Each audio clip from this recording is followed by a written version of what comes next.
todos, aqui é o Dr. Adriano, professor do Instituto de Formação Prática em Psiquiatria.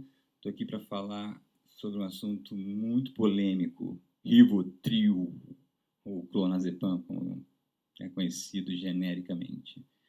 Primeiramente, eu quero falar que não dá para defender, né, e também odiar o Rivotril. Então, a gente tem que saber sobre, né?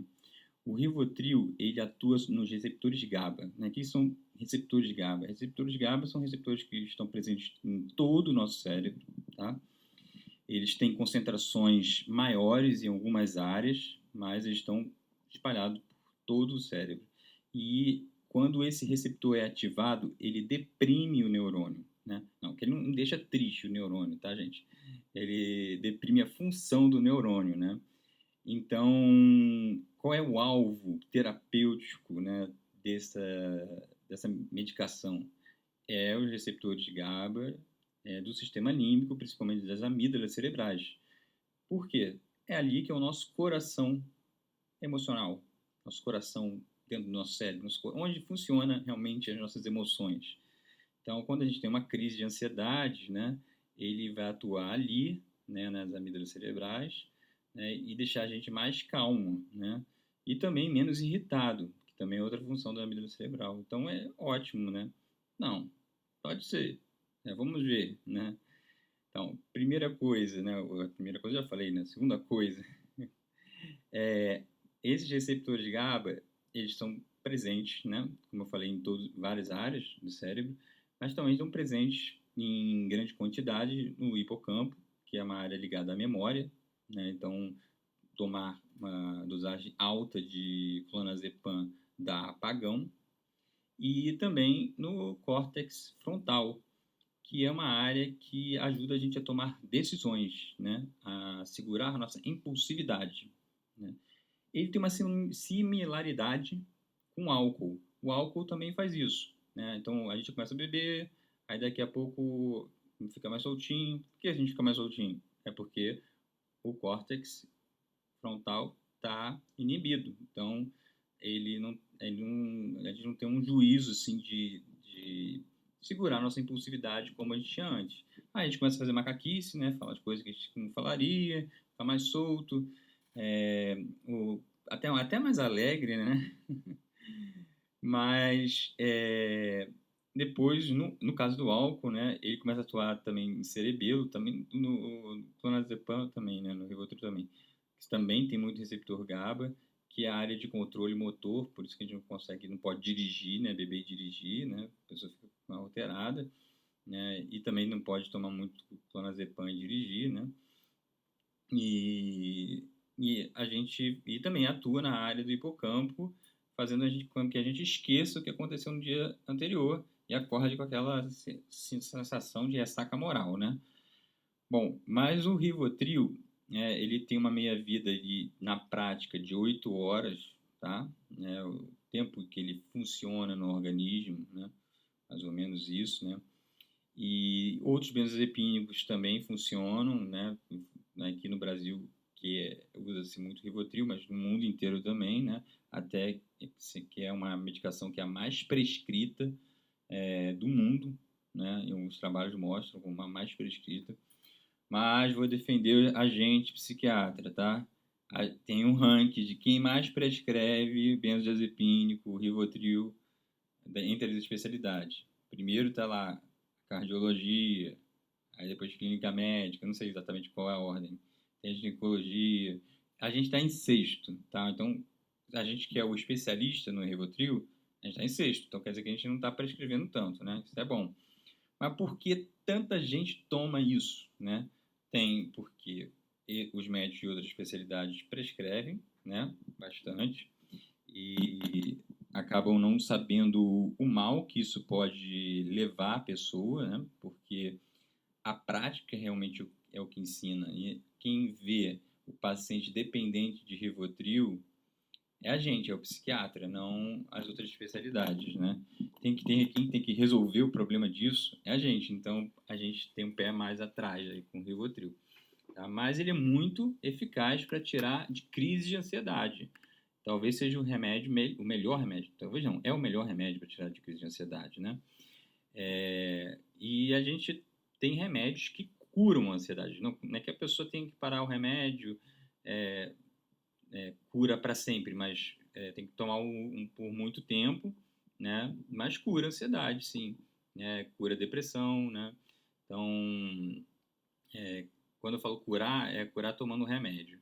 Mas às vezes muitas vezes dá, eu trabalho assim, com alta, né?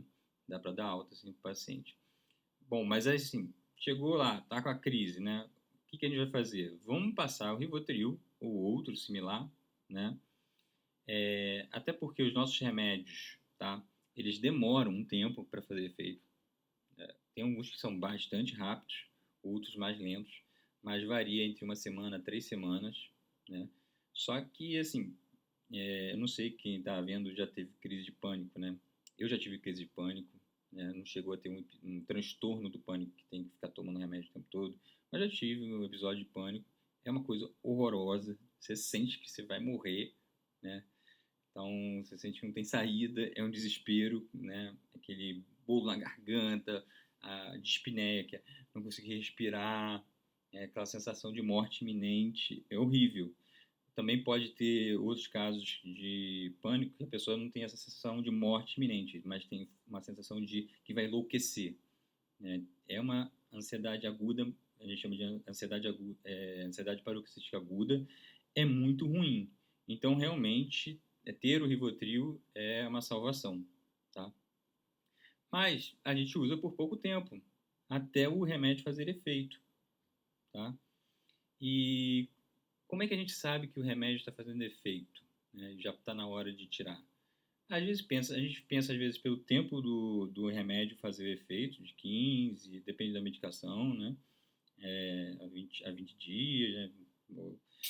E também uma coisa interessante que a gente vê na prática, que quando a pessoa começa a melhorar o quadro de ansiedade, o Rivotril, que era para tirar de ansiedade, começa a sedar, a pessoa começa a ficar com sono. Isso já é um indicativo que ela não precisa mais do Rivotril. Agora, se a pessoa toma muito tempo o remédio, né, aí ela não tem, ela vai se acostumando mesmo e não precisando e não sentindo esse efeito, tá? Os receptores envolvidos, né, no tratamento são os receptores de GABA, né? É onde o Rivotril atua, né? E o receptor GABA está presente no nosso cérebro por inteiro. E tem uma parte, que é o sistema límbico, e a amígdala cerebral principalmente, que são as áreas que a gente quer atingir na crise de ansiedade, tá? Essas áreas, elas são as áreas como se fosse o nosso emocional, o coração emocional da gente, né? Então, ela diminui a ansiedade realmente ali, né, na amígdala cerebral, no córtex, no sistema límbico, e isso ajuda pra caramba, tá? Mas o Rivotril atua em outras áreas também, né? Como o córtex frontal. E para que serve o córtex frontal? Para muita coisa, mas uma das coisas que ele faz é segurar a impulsividade, fazer a gente ter discernimento. Então, o uso com doses altas de Rivotril faz com que a pessoa fique como se tivesse bebido, né? Ela não segura a impulsividade dela, fala da boca para fora, faz coisas que não tão condizem com o que ela faria se ela não tivesse com o uso abusivo de Rivotril. Então, é perigoso, né? Muito similar ao álcool, né? O que acontece quando a pessoa bebe, né? Até porque o álcool também age receptor GABA, né? E no hipocampo, que é uma área que está ligada à formação das memórias. Então, tomar muito Rivotril pode fazer com que você se esqueça das coisas, né? Que é diferente de demência, tá? A pessoa se esquece das coisas porque ela estava sob o efeito do Rivotril. Então, é que durante o efeito a pessoa não lembra nada, não? Então, diferenciar. Existem casos de depressão que a gente chama de pseudodemência, que a pessoa tem o principal sintoma é a falta de concentração. Porque a falta de concentração é um sintoma da depressão quanto do transtorno de ansiedade. E você fica meio confuso. Será que foi o remédio que causou? Não.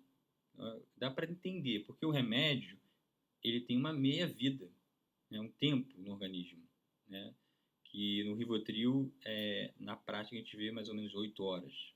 Né? E depois disso passa. Né?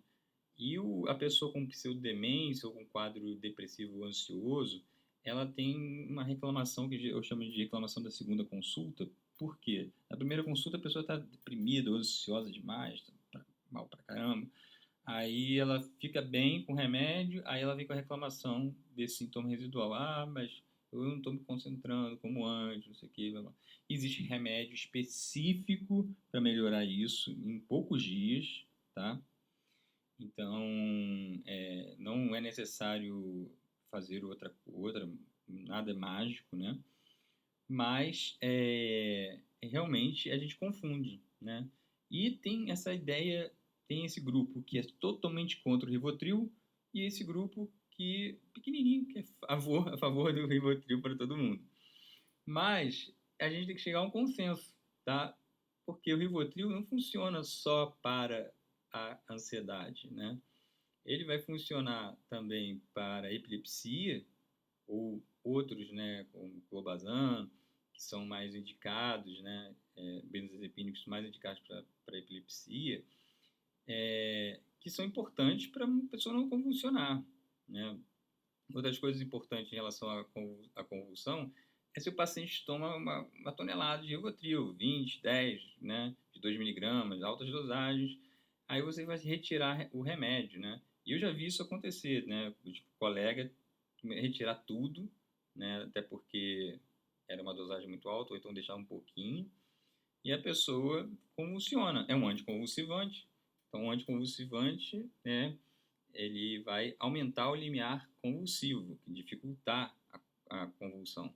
Se você tira, ele baixa o limiar convulsivo e a pessoa convulsiona, mesmo que ela não tenha epilepsia, tá? Outros usos para o Rivotril, pasmem, é como um antidepressivo, mas não o Rivotril especificamente. Outros benzodiazepinos como o lorazepam e o alprazolam, né, que são de meia-vida curta, que saem rápido do organismo. Aí a gente ataca um montão, mas um montão mesmo. Dosagem bem alta, e a pessoa está com aquela depressão que a gente chama de depressão catatônica, né? Está no quadro de catatonia, que ela não se mexe, fica só, né, você mexe a mão da pessoa, a pessoa fica paradinha. Esse tipo de uso de benzodiazepínico é um uso que salva a vida, né? Salva a vida da pessoa, porque a pessoa não fala, não come, não faz nada, só fica parada na mesma posição. E os benzodiazepínicos funcionam. Infelizmente, a gente não tem benzodiazepínico adequado, injetável para isso, que seria o lorazepam. A gente tem que fazer em comprimido e dar um jeito de botar na boca do paciente. Ou então, às vezes é usado o clonazepam porque em gotas, né? E tem poucas apresentações de benzodiazepínico em gotas, mas é um uso legal do Rivotril, né? Então, ou dos benzodiazepínicos. Outra coisa que a gente pode fazer o uso do benzodiazepínico, que é mais na oftalmologia, não, na otorrina, que os otorrinos usam, que é uma dosagem bem baixinha, né, 2 miligramas ou mais por aí, para tirar zumbido, né, zumbido persistente. Então, com algumas pessoas funciona, então é legal a gente entender isso. Outra coisa que a gente usa os benzodiazepínicos com Rivotril é para diminuir ou tirar um sintoma chamado acatisia, que é um sintoma de inquietude no corpo, que a pessoa fica andando para um lado para o outro, geralmente fica balançando assim, que é decorrente do uso de antipsicótico. E, infelizmente, pessoas precisam usar antipsicóticos e, às vezes, não podem trocar o antipsicótico para aquele antipsicótico mais caro, que não dá ou dá muito menos acatisia. E aí a gente precisa usar o Rivotril para retirar esse efeito colateral. né? Então, não é legal mexer no clonazepam das pessoas que têm esse problema ou tiveram esse problema, né? Porque vão voltar. E a cardisia eu já tive também. Eu falei que eu já tive pânico, agora eu falei que eu já tive acadisia com Plasil. É horrível, muito ruim, muito ruim. Então, conviver com a acadisia deve ser muito ruim. Então, nesse caso, a gente bota na balança clonazepam ou acadisia e, com certeza, a acadisia vence aí com um mal-estar, né? A gente tem que entender, tem muita coisa para falar sobre Rivotril, gente. Falando também sobre o uso crônico, né? E retirada. Tem gente que usa há muitos anos, 6 anos, 10 anos. Essas pessoas, quando tiram, né, o Rivotril, não é que o transtorno de ansiedade volta, elas ficam ansiosas demais com com a abstinência do Rivotril. Até porque esse receptor, o receptor GABA, é um receptor que vai inibir a função do neurônio ou deprimir a função do neurônio. Então, os neurônios vão ficar mais quietinhos na dele. Só que existe um fenômeno chamado homeostase. A homeostase é o corpo tentando se adaptar. Então, se você tem no seu sangue sempre a mesma substância, ele vai fazer o quê para poder voltar esses neurônios voltarem a funcionar normalmente? Ele vai aumentar o número de receptores. E aí, a partir disso, quando você tira a substância, o neurônio faz o contrário. Ele fica hiperestimulado. E aí dá uma crise de ansiedade braba, né? Então, quando tiver um paciente usuário de clonazepam, a gente pode diminuir isso, né? Diminuir aos poucos e a gente consegue, uma boa, chegar até 0,5 miligramas por dia. Depois disso, fica um pouco mais difícil. Existem estratégias, existem medicações que podem fazer isso, mas a gente tem que pensar também que a gente tem que conversar com o paciente se ele quer, se não quer, né? Até porque realmente é difícil. Dosagens pequenas não costumam alterar a, o hipocampo e alterar a concentração, tá? O que acontece muito é diagnóstico errado, porque na depressão e ansiedade a pessoa fica hipopragmática, hipotenaz, né? Ela não consegue se concentrar e fazer as coisas. E aí, se ela está tomando só Rivotril, que não ajuda, não cura realmente a coisa, aí ela fica realmente com a sensação que está perdendo a cognição, né? Pelo Rivotril. E muitas vezes isso não é verdade, né? Então, quando a gente vai tratar a ansiedade e a depressão, os nossos remédios demoram algum tempo para fazer efeito. E muitos deles até aumentam a ansiedade no início do tratamento. Então, passar o benzodiazepínico no início do tratamento é humano, é correto. É claro que a gente tem que observar se aquele paciente tem um perfil de abuso. Se tiver um perfil alto de abuso, a gente vai tentar outra coisa, né? Vai fazer um tratamento com outras medicações, mas se não tiver, é a melhor que tem, né? Vai realmente melhorar a ansiedade da pessoa. Então, que mais que eu estou falando aqui? Eu estou vendo aqui, tudo ao vivo não ao vivo, né? Bom, gente, acho que deve ter ficado bastante coisa para falar sobre isso, né? No momento não estou lembrando, tá? E eu quero que vocês digam o que vocês acharam. Se quiser, eu faço uma parte 2 com as perguntas de vocês, se vocês quiserem deixar perguntas. Espero que tenha ajudado as pessoas, tá? Para desmistificar isso, tá bom? E é isso. Ah, mas última coisa. Benzodiazepínico, né? Todos eles fazem, tem ação também de relaxante muscular, né? Então, se for tomado em dose alta, o diafragma, que é um músculo que faz a nossa respiração, pode parar, né? Então, é, muito, é importante lembrar disso, né? Porque realmente existe um risco. Mais uma coisa que eu acabei de lembrar é o seguinte: paciente que não toma Rivotril quase nunca. Aí começou a tomar, fez um episódio, tomou um montão, ou vários, e não dormiu, né? O que que a gente tem que pensar? Ou que o quadro, que a pessoa abriu um quadro de mania, né, que é de aceleração do pensamento, né, de disforia, euforia, né, que nem mania não nenhum benzodiazepina consegue vencer a mania. E a pessoa na mania ela fica sem dormir, acelerada. E ela pode tomar um monte de Rivotril e nada acontece, tá? Ou ela está sob o efeito de psicoestimulantes, que também podem quebrar o efeito do Rivotril. É claro que se ela toma um montão, mas ela foi escalonando aos poucos, é outra história, né? Mas se você vê uma pessoa que do nada começou a tomar um monte de remédio, suspeita de mania. Tem muito isso, tem muito. Tem muito paciente que do nada começa a tomar um monte de Rivotril e não acontece nada.